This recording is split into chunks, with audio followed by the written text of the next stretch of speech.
हाँ जी, नमस्कार आप सभी को। आप सभी का स्वागत है अपने इस YouTube चैनल एडुरोही पर। मैं आपका अपना विजय भारत स्वागत करता हूं आप सभी का। जैसे कि आपको पता है, हम डेली करंट अफेयर्स एनालिसिस किया करते हैं विद एमसीक्यूज। कोई भी न्यूज कवर करने के साथ ही मैं आपसे एमसीक्यूज क्वेश्चन पूछता हूं, फिर हम नई न्यूज की तरफ आगे बढ़ते हैं। ठीक है, तो इस प्रकार से हमारी ये सीरीज चल रही है, सुप्रभात सीरीज। आज 16 मार्च सैटरडे, सभी का स्वागत है। तो सबसे पहली न्यूज के बारे में हम बात करते हैं। Rupees falls 4 paise to close at 82.88 against US dollar. तो जैसे कि आपको पता है, किसी भी देश की हम बात करते हैं, किसी भी देश के लिए उसकी करेंसी और उसका नेशनल फ्लैग वही सम्मान का विषय होता है। पूरी की पूरी दुनिया की बात करें, उस पूरी दुनिया में अगर किसी देश की ताकत का अंदाजा लगाना है तो हम उसकी करेंसी को देखते हैं। यानी कि उसकी करेंसी की वैल्यू क्या है, उसके आधार पे हम अंदाजा लगाते हैं। वो एक कहावत है ना कि दुनिया पैसे के आगे झुकती है। यही वजह है कि वर्तमान में सबसे ताकतवर देश की बात करें तो अमेरिका का नाम आता है, क्योंकि उसकी जो करेंसी है डॉलर, उसकी वैल्यू सबसे ज्यादा है। अब जब हम बात करते हैं इकोनॉमिक्स के पॉइंट ऑफ व्यू से, तो अर्थशास्त्र में जो है ना, सिंपल सा फंडा है डिमांड और सप्लाई का। डिमांड और सप्लाई, जैसे ही किसी चीज की डिमांड यानी कि मांग बढ़ती है ना, तो उसकी कीमत बढ़ जाती है। अब मान के चलो, हम डॉलर की बात कर रहे हैं, डॉलर, यूएस डॉलर, उसकी जो डिमांड है वो बहुत ज्यादा है पूरे विश्व में, और इसी वजह से डॉलर की जो कीमत है वो महंगी है। पूरे के पूरे विश्व में अगर देखें तो सभी देश के जो लोग हैं वो अपनी करेंसी की तुलना डॉलर के साथ ही करते हैं। अब वर्तमान में अगर हम भारतीय करेंसी की बात करते हैं तो भारतीय करेंसी जो है अब अंतरराष्ट्रीय स्तर पर पहचान बनाती हुई आपको नजर आएगी। जैसे रूस में बात करें, श्रीलंका में बात करें, या फिर बांग्लादेश में बात करें, या भूटान में बात करें, इन देशों में अब रुपए में यानी कि भारतीय करेंसी जो रुपया है उसमें पेमेंट होने लगी है। जैसे जैसे हमारी इस रुपए की मांग बढ़ेगी, वैसे वैसे हमारी जो ये करेंसी है उसकी वैल्यू बढ़ेगी और हमारा जो रुपया है वो मजबूत होगा। ठीक है ना, इसी प्रक्रिया से ये सब चलता है। तो जैसे मैं आपको समझाने का इसमें अगर प्रयास करूं, तो इसमें क्या बोला गया है, 4 पैसे रुपए की वैल्यू कम हुई है, यानी कि भारतीय करेंसी की वैल्यू कम। अब इसके इसका मतलब क्या है, इसका मतलब सिंपल सा ये है कि पहले 1 यूएसडी यानी कि एक अमेरिकी डॉलर के बराबर था हमारा रुपया, कितना, 82.84 रुपीस। अब रुपए की वैल्यू डाउन हुई है तो इसका मतलब 1 यूएसडी 82.88 हो गया ना। ठीक है, साधारण सा समझने का प्रयास करेंगे, इसमें ज्यादा मुश्किल कुछ नहीं है। पहले 82.84 के बराबर था एक डॉलर। अब हमें एक डॉलर के बराबर में 82.88 रखने पड़ेंगे। समझ गए ना, तो वैल्यू तो कम हो गई।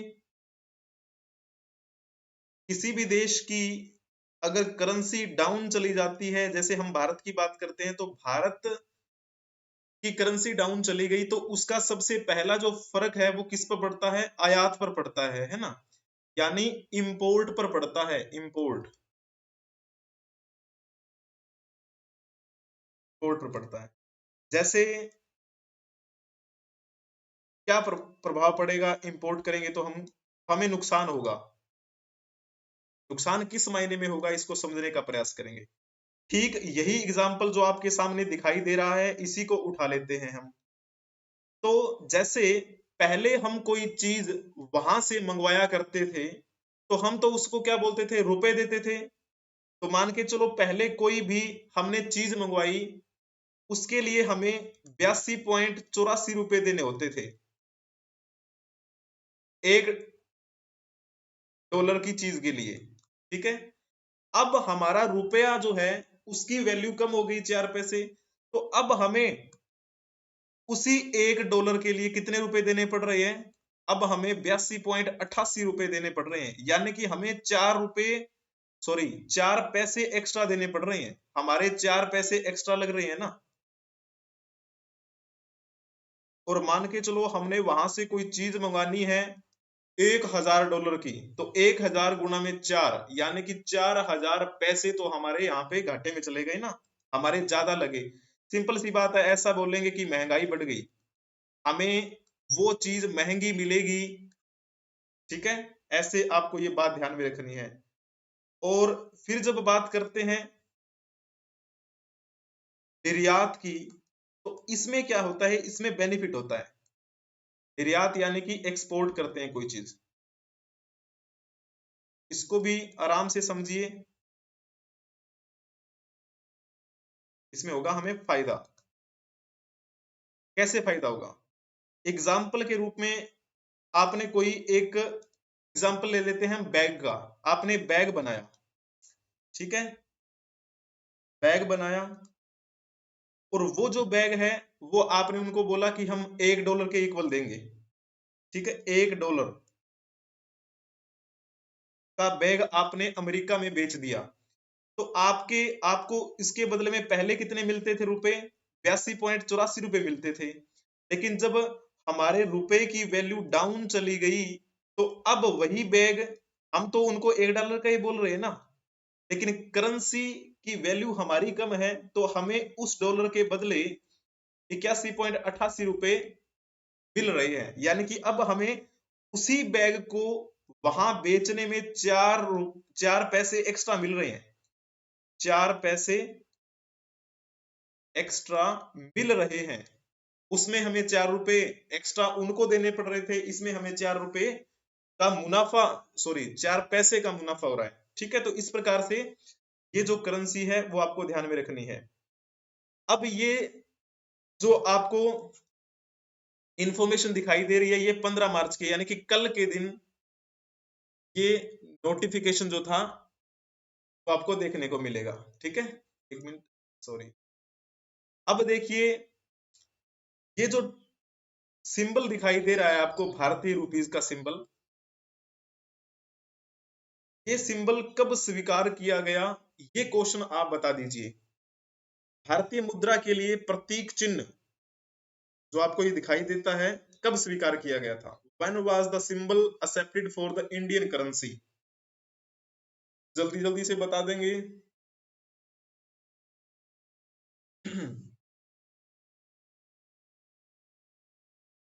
जल्दी जल्दी बताएं। जिन्होंने इसमें ऑप्शन टिक किया होगा, ऑप्शन सी उनका बिल्कुल ठीक रहेगा। ये बात है 15 जुलाई 2010 की। 15 जुलाई 2010 को ये भारतीय मुद्रा का प्रतीक चिन्ह स्वीकार किया गया था। बहुत ही बढ़िया है। और इस सिंबल की बात करते हैं तो इसका जो डिजाइन था वो किसने तैयार किया था? उदय कुमार नाम आता है, उदय कुमार। ठीक है, इस सिंबल में आपको हमारी जो देवनागरी लिपि है, देवनागरी लिपि और रोमन का मिश्रण इसमें देखने को मिलेगा। ठीक है, तो इस प्रकार आपको ये बातें ध्यान में रखनी है। चलिए जी, नेक्स्ट हम बात करते हैं नेक्स्ट न्यूज के बारे में।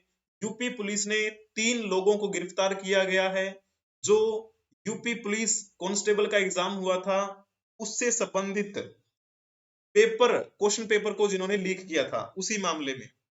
डीजीपी का कहना है कि ये जो पेपर लीक हुए हैं ये उस समय लीक हुए हैं जब प्रिंटिंग हुई थी पेपर की, और प्रिंटिंग प्रेस से वो स्ट्रॉन्ग रूम में पहुंचाए जा रहे थे, उसी दौरान ये पेपर लीक हुए हैं। तो जैसे कि हम बात करते हैं यूपी की या फिर बिहार की बात करते हैं, तो आपको बहुत सारे एग्जाम जो लीक हुए हैं उनके बारे में जानकारी मिलेगी। ऐसा नहीं है कि जो प्रदेश की सरकार है वो प्रयास नहीं करती, प्रयास करती है, लेकिन फिर भी वो उसमें असफल रह जाते हैं। नकल माफिया जो है वो कुछ ना कुछ जुगाड़ कर ही लेते हैं, पेपर को लीक करवा ही लेते हैं। हालांकि इस बात को ध्यान में रखते हुए, चाहे बिहार की बात करें, चाहे हरियाणा की बात करें, चाहे उत्तर प्रदेश की बात करें, सभी ने कड़े कड़े नियम भी बनाए हैं। ठीक है, अभी थोड़ी दिन पहले ही पेपर हुआ था इसका ROARO का, यूपी पुलिस है ना, ये तो यूपी पुलिस की जो बात है, लेकिन ROARO का भी एग्जाम हुआ था, वो भी तो लीक हो गया था। ठीक है, उससे पहले भी आपको आंकड़े बहुत सारे मिल जाएंगे, कौन कौन सा जो पेपर हैं वो लीक हुए हैं, आपको अगर इसमें पहले थोड़ी सी इंफॉर्मेशन पता हो तो। अब जो ये पकड़े गए हैं ना, उन पर FIR की गई है, फर्स्ट इंफॉर्मेशन रिपोर्ट, किसके तहत? Under section 419। इसका मतलब क्या है? Punishment for cheating by personation. 420 के तहत यानी कि धोखाधड़ी, और 467 के तहत जो भी वैल्यूएबल डॉक्यूमेंट है उसके साथ छेड़छाड़ की गई। 468 के तहत यानी कि पर्पस ऑफ चीटिंग। 471 के तहत कि कोई भी डॉक्यूमेंट यानी कि आपने उसके साथ छेड़छाड़ करते हुए उसको प्रदर्शित किया। ठीक है, जैसे आपके पास जालसाजी करते हैं, वो सारी की सारी बात उसमें 471 के तहत इसको देखने को मिलती है। चलो इसमें से एक क्वेश्चन आपसे पूछ लेता हूं, बता दीजिए। बड़ा नॉर्मल सा क्वेश्चन है, वैसे मैंने आपको बता भी दिया है अभी। भारतीय दंड संहिता IPC की धारा रिक्त स्थान के तहत जाली दस्तावेज को असली के रूप में इस्तेमाल करना अपराध है। तो जिन्होंने इसमें ऑप्शन टिक किया होगा, ऑप्शन बी उनका बिल्कुल ठीक रहेगा। धारा 471 के तहत जालसाजी को असली के रूप में इस्तेमाल करना अपराध है। इस धारा के मुताबिक जो भी किसी दस्तावेज या फिर इलेक्ट्रॉनिक रिकॉर्ड को जानबूझकर या विश्वास करने का कारण रखते हुए, है ना, बनाता है, तो उसे मतलब बेईमानी से असली के रूप में प्रस्तुत करने पर दंड दिया जाता है। 376 की बात करते हैं तो इसमें क्या है? इसमें कुकर्म, दुष्कर्म है ना, यानी कि रेप से संबंधित है ये। और जब बात करते हैं 504, अगर आपको कोई अपमानित करता है जानबूझकर, जानबूझकर अपमानित करना, ये अपराध है ना 504 के तहत। 506 की तहत बात करते हैं तो अगर कोई धमकी देता है आपको तो इसके तहत ये अपराध है। चलिए जी, नेक्स्ट हम देखते हैं, Supreme Court refuses to stay appointments of 2 election commissioner. जैसे कि मैंने आपको कल ही बताया था, 2 नए इलेक्शन कमिश्नर की नियुक्ति हुई है, सुखबीर सिंह संधू और ज्ञानेश कुमार। तो उनकी नियुक्ति को लेकर पेटिशनर्स ने याचिका लगाई थी सुप्रीम कोर्ट ने कि उनकी जो नियुक्ति है वो जल्दबाजी में हुई है, उसमें कोई भी पारदर्शिता नहीं है, इसलिए उस पर रोक लगाई जाए, उनकी नियुक्ति ना हो। लेकिन सुप्रीम कोर्ट ने उनकी नियुक्ति पर जो रोक लगाई जानी थी उससे इनकार कर दिया है। ठीक है, जो पेटिशनर्स हैं उनका कहना था कि ये सब काम जल्दबाजी में हुआ है और इसमें पारदर्शिता की कमी है, और तो और ये 2024 का जो जनरल इलेक्शन आ रहा है उससे पहले अचानक ऐसा करना जनता के बीच में एक गलत संदेश पहुंचाने जैसा है। लेकिन सुप्रीम कोर्ट ने इससे मना कर दिया है। ठीक है, तो एक क्वेश्चन जैसे आप बता दीजिए इसमें भारतीय संविधान के अनुच्छेद रिक्त स्थान के तहत राष्ट्रपति को मुख्य चुनाव आयुक्त और चुनाव आयुक्त की नियुक्ति की शक्तियां दी गई है। जल्दी से बता देंगे इसमें से कौन सा ठीक रहेगा? बड़ा नॉर्मल सा है ना, ज्यादा मुश्किल नहीं है।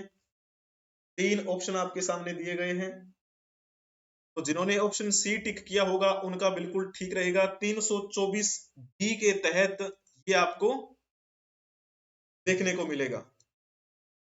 अभी वर्तमान में जो चुनाव आयोग है उसमें एक मुख्य चुनाव आयुक्त होते हैं और एक तो 2 और आपको दिखाई देते हैं वो चुनाव आयुक्त। ठीक है, तो इस प्रकार से राजीव कुमार जो हैं वो तो मुख्य चुनाव आयुक्त हुए, राजीव कुमार, और बाकी जो नई नियुक्ति हुई है सुखबीर सिंह संधू और ज्ञानेश कुमार की, है ना, तो वो आपको ध्यान में रखनी है। अब ऑप्शन बाकी आप भी चेक कर सकते हैं, जैसे 111 की बात करते हैं। 111 अनुच्छेद के अंतर्गत राष्ट्रपति संसद के दोनों सदनों द्वारा पारित किसी बिल पर अपनी स्वीकृति रोक सकते हैं। ठीक है, और 123 की बात करते हैं तो इसमें भी राष्ट्रपति को अध्यादेश जारी करने की शक्ति प्रदान की गई है। 352 की बात करते हैं तो इसमें राष्ट्रपति शासन जो लागू कर सकते हैं, ये बातें कही गई हैं 352 के तहत। राष्ट्रीय आपातकाल 356 के तहत, राज्यों में आपातकाल 360 के तहत वित्तीय आपातकाल। तो ऐसे आपको ये बात ध्यान में रखनी है। Supreme Court agrees to hear plea for staying CAA rules on March 19। तो जो CAA लाया गया था, सिटीजनशिप अमेंडमेंट एक्ट, इसके जो रूल्स निर्धारित किए गए थे 11 मार्च को केंद्र के द्वारा, उससे संबंधित जो सुनवाई है वो सुप्रीम कोर्ट सुनेगा 19 मार्च को। और इसमें क्या है, डिमांड की गई है मुस्लिम कम्युनिटी को ध्यान में रखते हुए। किसके द्वारा? तो इसकी जो एक आपको ध्यान में आया होगा IUML इंडियन यूनियन मुस्लिम लीग, इनकी तरफ से सिब्बल जो है वो नेतृत्व कर रहे हैं। उनका कहना है कि किसी विशेष समुदाय के जो अधिकार है वो नहीं छीनने चाहिए, और इस पर हमें आपत्ति है कि कल को अगर किसी को नागरिकता दे दी जाती है तो बाद में तो उसमें कोई परिवर्तन हो नहीं सकता ना। तो जितने भी नियम हैं उनको ध्यान में रखते हुए सब बातें होनी चाहिए। और इन्होंने ये भी कहा है कि हम हालांकि 2019 से ही विरोध कर रहे हैं, लेकिन हमने इसको बर्खास्त करने की बात इसलिए नहीं कही गई क्योंकि उस समय केंद्र ने कहा था कि हमने अभी नियम नहीं बनाए हैं। तो नियम नहीं बनाए हैं तो हम किसके विरोध में कहें कि इसे बर्खास्त मतलब वो निरस्त कर दिया जाए। तो अब जो हमारे CJI हैं, chief justice of India Chandrachud ji, उन्होंने कहा है कि जितनी भी पेटिशंस हैं उनको सुनवाई के लिए रखेंगे मार्च 19, यानी कि अभी 3 दिन बाद। चलिए जी, बहुत बढ़िया। और इसी नागरिकता से संबंधित अगर मैं आपसे क्वेश्चन पूछूं तो आप बता देंगे भारतीय संविधान का वह भाग जिसमें नागरिकता से संबंधित प्रावधान है, बता दीजिए। इसमें नागरिकता की ही बात हो रही है। CAA अभी एक ज्वलंत मुद्दा है। जो हमारे पाकिस्तान की बात करते हैं, बांग्लादेश की बात करें या फिर अफगानिस्तान की बात करें, यहां से आए हुए गैर मुस्लिम समुदाय के लोगों को भारत में नागरिकता दे दी जाएगी 6 वर्ष के अंदर ही। ठीक है, यानी कि 2014 से पहले अगर वो यहाँ पर आए हुए हैं तो वो यहाँ पर नागरिकता ले सकते हैं। ठीक है जी। तो ये धार्मिक रूप से प्रताड़ित जो व्यक्ति हैं उनको नागरिकता का प्रावधान CAA के तहत करवाया जाना है। तो क्वेश्चन का रिप्लाई दे दिया होगा आपने। तो जिन्होंने बी ऑप्शन भाग 2 यानी कि A ऑप्शन टिक किया होगा उनका बिल्कुल ठीक रहेगा। भाग 2 के अनुच्छेद 5 से लेकर 11 तक नागरिकता से ही संबंधित हैं। ठीक है, और भारतीय संविधान के तहत अगर देखा जाए तो हमारे यहाँ पर किस प्रकार की नागरिकता का प्रावधान है? एकल नागरिकता, है ना, यानी कि या तो आप यहाँ के नागरिक हैं या फिर कहीं बाहर के। ऐसा नहीं है अमेरिका की तरह। अमेरिका में तो दोहरी नागरिकता है ना, कि आप अमेरिका भी नागरिकता हासिल कर सकते हैं और कहीं दूसरे देश में भी, लेकिन भारत में ऐसा नहीं है। ठीक है जी, तो ये बात आपको ध्यान में रखनी है। चलिए, बहुत बढ़िया। और इस प्रकार से हमारी आज की जो श्रृंखला है वो यहीं पर समाप्त होती है। आप वीडियो को लाइक कर दीजिए, चैनल को सब्सक्राइब कर लीजिए और अपने दोस्तों को शेयर भी कर दीजिए। हमारे 2 यूट्यूब चैनल हैं, एक तो जिस पर आप जुड़े हुए हैं उसका नाम है एडुरोही ऑफिशियल, और एक चैनल और है शॉर्ट्स के लिए जिसका नाम है एडुरोही ऑफिशियल शॉर्ट्स। इसको भी सब्सक्राइब कर लीजिए, जिसमें आपको शॉर्ट्स वीडियो मिलेंगी रिलेटेड टू एजुकेशन। ठीक है जी, तो आप हमें अदर सोशल मीडिया हैंडल्स पर भी फॉलो कर सकते हैं, जैसे टेलीग्राम की बात करें, फेसबुक की बात करें, ट्विटर एक्स की बात करें, इंस्टाग्राम की बात करें या फिर व्हाट्सएप चैनल की बात करें, सभी जगह हम आपके लिए अवेलेबल हैं। और आपको पीडीएफ भी मिल जाएगी। ठीक है, पीडीएफ कहाँ मिलेगी? टेलीग्राम पर। और टेलीग्राम सर्च करने के लिए आपको क्या सर्च करना है? @EDUROHI24। ये एडुरोही 24 आप किसी भी प्लेटफॉर्म पे सर्च कर लीजिए, अपना ही चैनल आएगा। तो सभी का भरपूर स्वागत रहेगा। आज के लिए इतना ही, हम मिलेंगे फिर। तब तक के लिए नमस्कार, प्रणाम।